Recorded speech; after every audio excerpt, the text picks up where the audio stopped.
موها بلون، پاها بیرون، ناخونا انقدر. رفتم توی رابطه، کتکم زدن، دادگاه بردنم، اسید رو ماشینم ریختن، ماشینم آتیش زدن. غرور من شکست. تمام هزینه های منو 0 تا 100 پدرم تامین کرد. پدرم که رفت من فرج شدم. من زخم خالی بودم. یه نفر تو دنیا منو نجات داد. یه نفر به من گفت نترس. یه نفر به من گفت فوق لیسانس تو بذار کنار، برو دوباره شروع کن. خیلی ادعا داری. من پر ادعا بودم و باور نمی‌کردم. من نه آرایش میکنم، نه ناخون میذارم، نه مو رنگ میکنم، نه دوست پسر دارم. من خودم رو دوباره باور کردم. من خودم رو دارم دوباره میسازم. من 0 تا 100 زندگی خودم، خانوادم، همه رو مدیون شما. اینا نمیدونن نه روش صندلیای نشستن. واسه اینجا باید طلبیده بشین.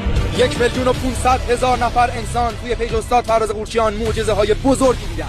زندگی بیش از 200,000 نفر انسان توی این پیج تغییر کرده و نتایج خارق العاده ای دیدن. برای دریافت مشاوره رایگان فقط کافیه همین الان پیج رو فالو کنی و توی کامنت همین پست عدد 7 رو ارسال کنی. اینجا ایستگاه آخر.